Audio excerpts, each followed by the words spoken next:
All right, so could you just say your name for us, when you graduated, where you work, and what you do there?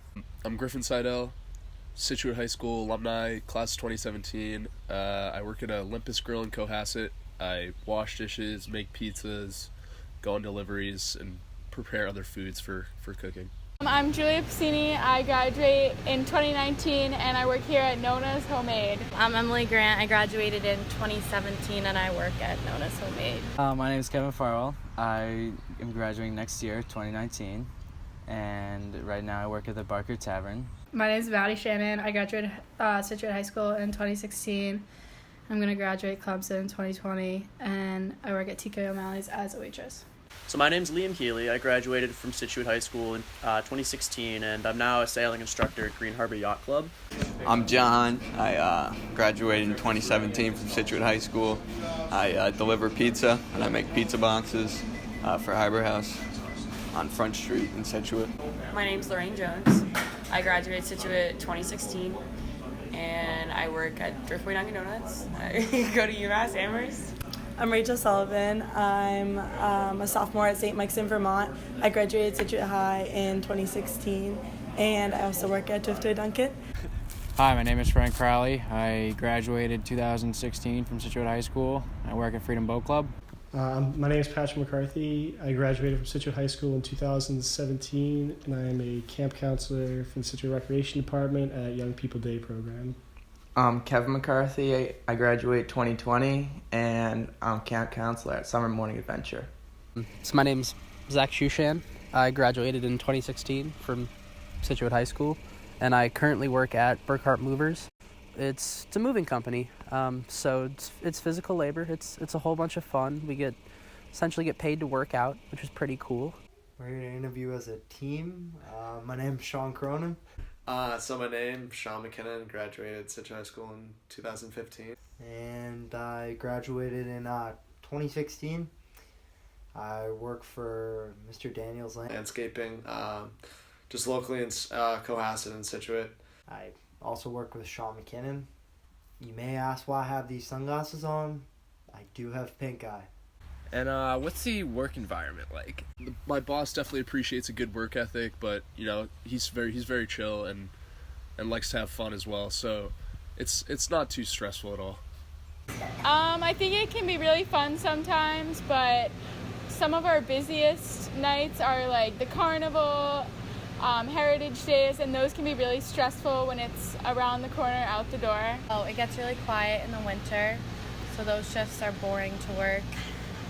Summer's usually the busiest. We can make brownies and cookies sometimes, and you should really buy the panonas because they're the most underrated item here. I know in the weekends it gets pretty busy in the dining room, which is the kind of like the more expensive place.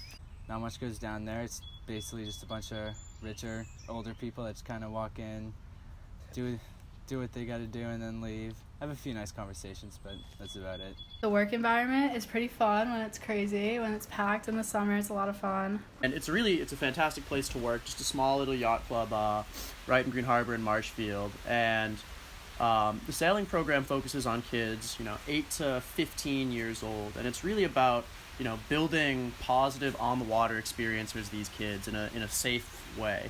And teaching them that, the ocean can be, it can be a dangerous place, but it's also a very fun place. Mm-hmm. It's a great place to spend time.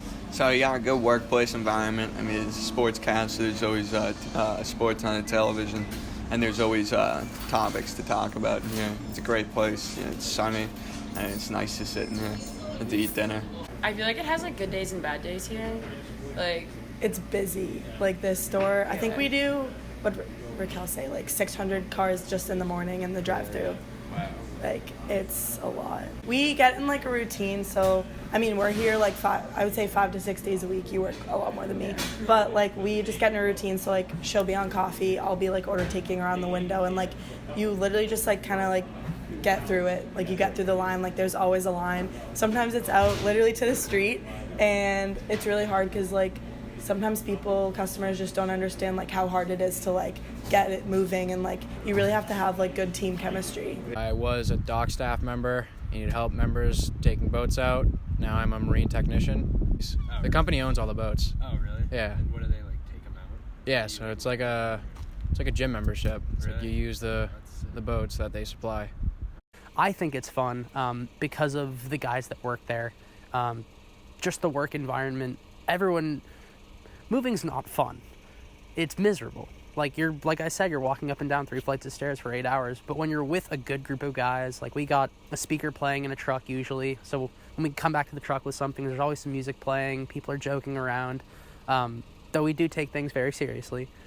We like to have a good time because that's really the only way you get yourself through a day like that. Can you think of any crazy work stories you've had? Just anything kind of out of the ordinary, anything that stands out? Every time I work with Maddie Burrell, there's always some huge like ambulance thing going on outside. This has happened like 4 times now. There was one guy that came in while I was working, and then he like asked me if I was working alone. I was like, no. And he was like standing outside the door like lurking, and then he came in and like stood in the corner, and we have like a wall of restraining orders. And some guy like got one jerk and he was like reading, and it was like really packed, so it was like kind of already weird that he was like reading, and he like tried to leave without paying, and he like left TK's.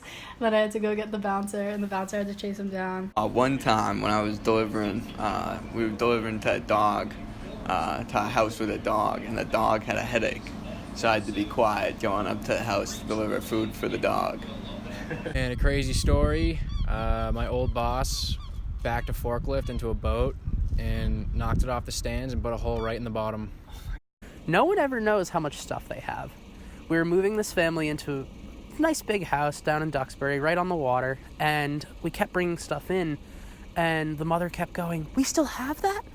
Oh, come on, we didn't get rid of that? You brought that with us?" Yeah, you told us take everything, we took everything, and you'd be amazed how many people don't know how much stuff they have. I mean, we're good at what we do. We take everything, we make sure it fits, and they just don't know. It's really funny. I was like on the headset, and I'm like, Lorraine, come here, and he like has his cat. It's like a weird, I hate cats first of all, and it's like a orange like mangly looking cat, and it like is literally coming out of the car onto like the drive-through window, Yeah, he lets it, like, and he's like, wander, sorry, like- it just wants a piece of ham. I'm like, well, can you get it back in the van? Safety day when they make the backfield in Jenkins all foam and stuff, and the kids run around, have a good time in all the foam and soap, sliding around. It's a blast. Camp, the counselors also like to get in there and throw foam at each other, so it's always a good time.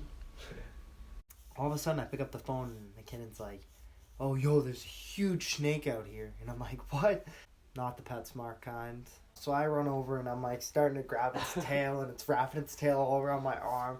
It just poops all over my hand. And I already have this to deal with, and there's poison ivy everywhere. So I don't know, like, who I'm turning into. Like, I kind of feel like Spider-Man.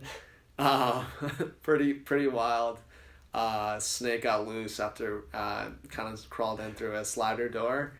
Loose in the kitchen, not a good thing. Always a scary moment. So then I go like run around to the front, and I'm like, "Oh my God, McKinnon, like, there's a snake inside." And he's like, "What?"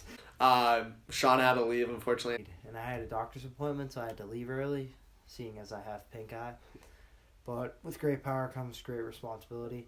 And then the last thing I want to do is to leave the family with a snake in the kitchen without anybody knowing it. So we're trying to find it, and of course it disappears. But right before we go inside, we hear like Jim's daughter like screaming and stuff, and I can't get the door open. It's literally like snakes on a plane.